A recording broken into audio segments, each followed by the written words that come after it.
Hello friends, my name is Kushaldeep Shukla and welcome to my YouTube channel लीकम ज्ञान। Guys, आज की video का जो टॉपिक है वो है how to choose stream after tenth के बाद क्या स्ट्रीम लें। तो गाइस, जैसा आप सबको पता है कि सारी स्ट्रीम्स जो होती हैं अपनी एक वैल्यू रखती हैं, कोई स्ट्रीम किसी स्ट्रीम से कम या ज़्यादा नहीं है। सबसे बड़ा क्वेश्चन ये है कि हमारा किस में इंटरेस्ट है या हम कौन सी स्ट्रीम फॉलो करना चाहते हैं। बट सबसे बड़ी चीज़ ये हो जाती है कि एक 15-16 साल के बच्चे के लिए थोड़ा डिफ़िकल्ट हो जाता है कि उसे सही गाइडेंस हो इस चीज़ के बारे में कि कौन सी स्ट्रीम उसके लिए सही है या कौन सी स्ट्रीम बेनिफिशियल हो सकती है।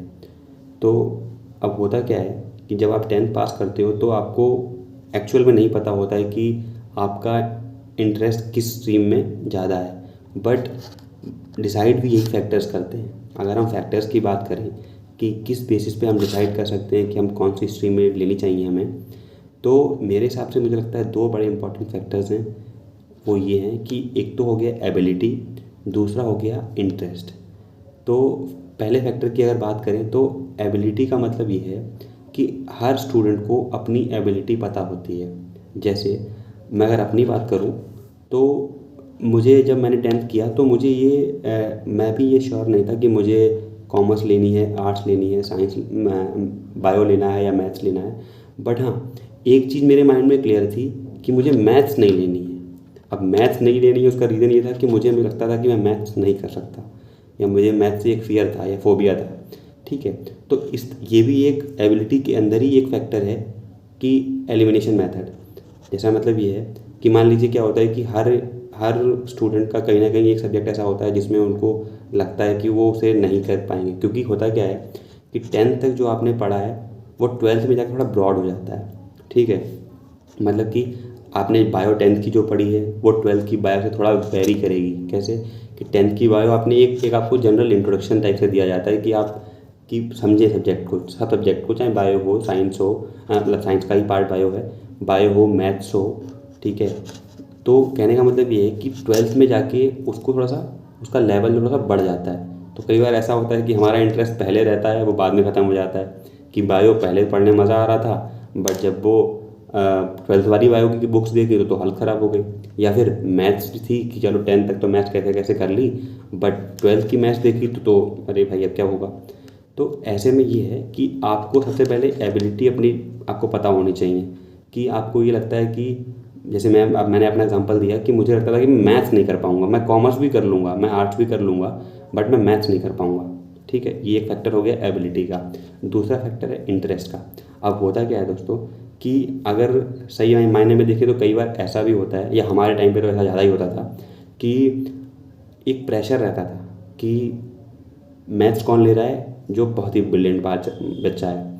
ठीक है, कोई बहुत ब्रिलियंट स्टूडेंट है वो मैथ्स ले रहा है, या फिर जिससे मैथ्स नहीं हो रही है, जैसे कि मैं एग्जांपल हूँ, तो वो बायो ले लेगा, क्योंकि अगर मैथ्स नहीं तो बायो सही।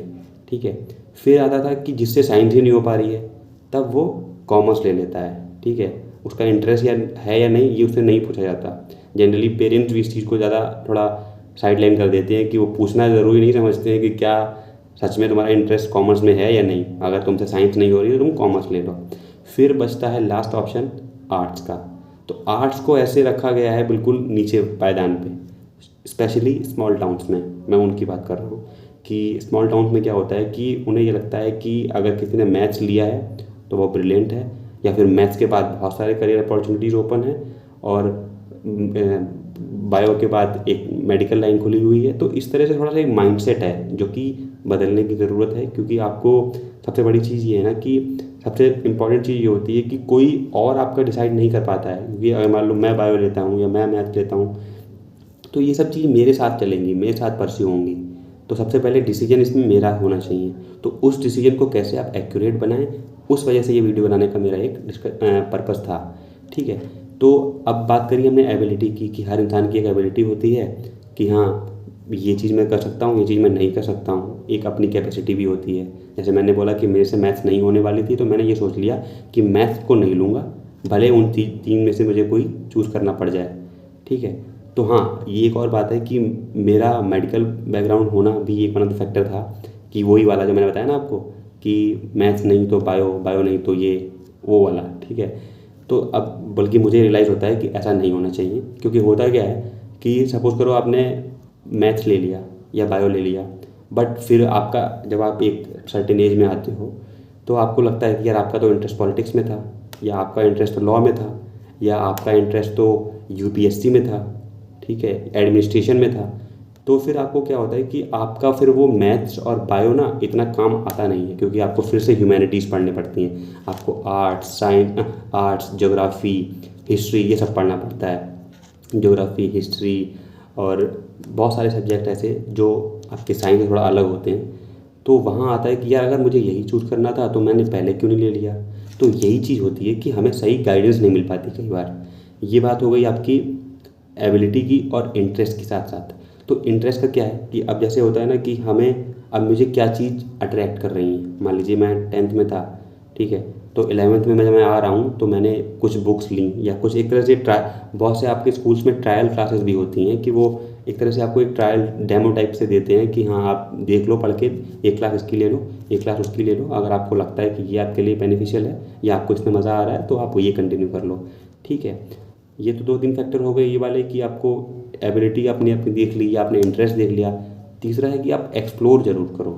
एक्सप्लोर करने से का मतलब मेरा ये है कि आप सारी स्ट्रीम्स की कुछ कुछ बुक्स या कुछ कुछ इंपॉर्टेंट टॉपिक्स या कुछ ऐसी चीज़ें आप ज़रूर पढ़ो जिससे आपको पता लगे कि आपका माइंड किस में ज़्यादा लग रहा है। कहने का मतलब ये है कि अगर आप मान लीजिए आपने हिस्ट्री का कुछ टॉपिक पढ़ लिया या आपने कॉमर्स का मान लीजिए कुछ अकाउंट रिलेटेड कुछ पढ़ लिया, ठीक है, हालांकि बहुत लोगों का इंटरेस्ट होता है इस तरह से कि लॉ कॉमर्स मुझे करना है, मुझे बिजनेस में जाना है। तो बच्चे का वो एक एज होता है ना कि वो एक वो डिसाइडिंग एज होता है कि वो एक इंटरेस्ट हालांकि जाग भी रहे होते हैं कई बार इंटरेस्ट ऐसा। हाँ, एक वन ऑफ द फैक्टर ये भी है कि कई बार हम लोग क्या करते हैं कि मार्क्स डिसाइड करते हैं। जैसे कि मान लीजिए साइंस में मार्क्स या बायो में मार्क्स बहुत कम आ गए, ठीक है, या मैथ्स में मार्क्स बहुत कम आ गए, तो हमने ये डिसाइड कर लिया कि हमसे ये तो सब्जेक्ट अब होगा ही नहीं क्योंकि मार्क्स कम आ गए। तो मैं ये सजेस्ट करूँगा कि मार्क्स कोई बड़ा फैक्टर नहीं है। मार्क्स कई बार आपको नहीं आपके हिसाब से मिलते हैं, मगर इसका मतलब ये नहीं होता है कि आपका उस सब्जेक्ट में इंटरेस्ट नहीं है या फिर आप उस सब्जेक्ट को अच्छा कर नहीं सकते हो। मान लीजिए आपका रोबोटिक्स वगैरह जैसा कुछ में इंटरेस्ट है, आपको लगता है कि आपको कुछ एप्लीकेशन वगैरह बनाना है, कुछ कंप्यूटर साइंस जैसा कुछ करना है, बट आपके मार्क्स मान लीजिए नहीं अच्छे आए, तो आप ऐसा नहीं कि आप पूरा फील्ड ही छोड़ दो वो वाली, ऐसा आपको नहीं करना है, ठीक है। ये चीज़ हो गई। अब सबसे बड़ी चीज़ ये होती है कि आपको प्रॉपर गाइडेंस भी चाहिए होती है। जैसा मैं आपको बताऊं, अगर मैं अपना पर्सनली एक्सपीरियंस बताऊं तो मुझे ये मेरे मन में क्लियर था कि मुझे DU आना था, बट हाँ लकीली मेरे पास गाइडेंस अच्छी थी मेरे को कि मेरे भाई ने मुझे सजेस्ट किया था कि आपको अच्छे मार्क्स लाने हैं 12th में तब आप DU जाओगे, ठीक है। या कई बार ऐसा होता है, अब तो मान लीजिए जब मैंने 10th किया था या किसी और ने 10th किया हो मेरी एज के बंदे ने, तो उस समय कुछ चीज़ें और थी। अब तो टेक्नोलॉजी इतना डेवलप हो चुकी है कि आपको 10th के बच्चे को ही काफ़ी हद तक पता होता है कि क्या क्या करियर अपॉर्चुनिटीज़ अवेलेबल है मेरे लिए, ठीक है। तो आप क्या करो कि ऑनलाइन रिसर्च कर लो कि आपका क्या किस में इंटरेस्ट है। जैसे मान लो अगर आपको UPSC वगैरह के बारे में पता है या आपको लॉ के बारे में पता है, ठीक है, कि आपको अगर लॉयर बनना है, आपको जज बनना है, या आपको कुछ इस फील्ड से रिलेटेड, क्योंकि मैं खुद लॉ बैकग्राउंड से बिलोंग करता हूँ, तो मैं डेफिनेटली आपको इस फील्ड के बारे में तो बताना चाहूँगा ही, ठीक है। तो ये हो गया कुछ इंपॉर्टेंट पॉइंट्स कि कैसे आप चूज़ कर सकते हो। और लास्ट में एक पॉइंट मैं बहुत इंपॉर्टेंट जो मेंशन करना चाहूँगा वो ये है कि आप अपने आसपास के जो आपके सीनियर्स हों, आपके भैया दीदी या आपके जो भी कोई भी सीनियर्स हों, या आपके इनफैक्ट आपके पेरेंट्स ही क्यों नहीं, आप उनसे भी राय ले सकते हो, ठीक है। आप अपने टीचर से गाइडेंस ले सकते हो कि सर मेरे लिए क्या सब्जेक्ट सही रहेगा, या फिर आप थोड़ा बताओ कि किस सब्जेक्ट से क्या मेरे को बेनिफिट हो सकता है। हाँ, तो स्ट्रीम की बात मेरा जो कहने का मतलब ये है वो इसलिए था कि होता क्या है ना कि जब आप एक पर्टिकुलर एज में पहुँचते हो ना तो आप स्ट्रीम को चेंज कर रहे होते हो। वो थोड़ा सा आपको लगता है कि यार अगर मुझे ये सब करना था ना तो मुझे शुरुआत में मैंने क्यों नहीं चूज़ कर ली। तो इस जगह पे बड़ा हेल्प करती है स्ट्रीम। मान लीजिए जैसे किसी के माइंड में एक क्लियर है कि मुझे सिविल सर्विसेज में ही जाना है, ठीक है, तो ज़रूरी नहीं है कि आप साइंस के स्टूडेंट बन के सिविल सर्विस में जाओ, ठीक है। तो आपको तुरंत ही एक अच्छा कॉल लेना है कि आपने ह्यूमैनिटीज़ ले लेनी है। अब सबसे बड़ी चीज़ ये कि आपको अपने पेरेंट्स को कन्विंस करना है। कई बार ऐसा होता है कि आपने बोला कि मुझे आर्ट्स लेनी है, बट पेरेंट्स आपका इसका अलग ही मतलब ले जाते हैं कि ऐसा तो नहीं है कि इसे मस्ती करनी है इस वजह से आर्ट्स को चूज़ कर रहा है, ऐसा नहीं है। सब चाहे कोई बायो का बंदा रहा हो, चाहे कोई मैथ्स का बंदा रहा हो, मगर उसे सिविल सर्विसेज करनी थी ना, तो उसे at the end of the day उसे ह्यूमैनिटीज़ के सब्जेक्ट्स पढ़ने पड़ते हैं। तो अगर आपको ये क्लैरिटी है कि आपको उसी फील्ड में जाना है, कि सिविल सर्विसेज में ही जाना है या फिर आपको लॉ ही करना है, तो आप उस टाइम पे कोई भी स्ट्रीम ले सकते हो, मतलब कि ह्यूमैनिटीज़ या आर्ट्स ले सकते हो अगर आपको सिविल सर्विसेज में जाना है, या आपको लॉ में अगर जाना है तो आपके लिए तो सारी स्ट्रीम्स ओपन हैं ही। ठीक है, तो ये तो बात हो गई इन सब चीज़ों के बारे में कि क्या क्या फैक्टर्स होने चाहिए।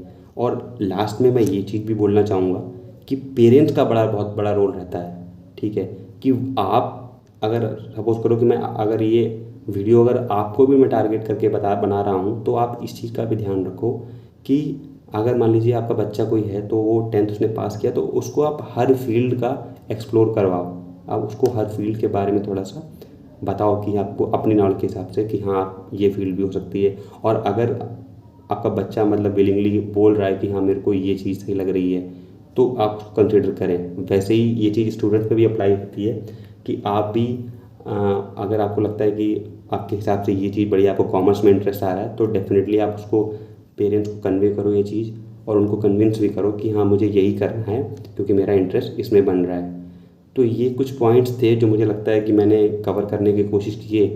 अगर आप 10th की स्ट्रीम चूज़ कर रहे हैं, 10th के बाद स्ट्रीम चूज़ कर रहे हैं तो आई होप ये वीडियो आपके लिए कुछ हेल्पफुल रही हो।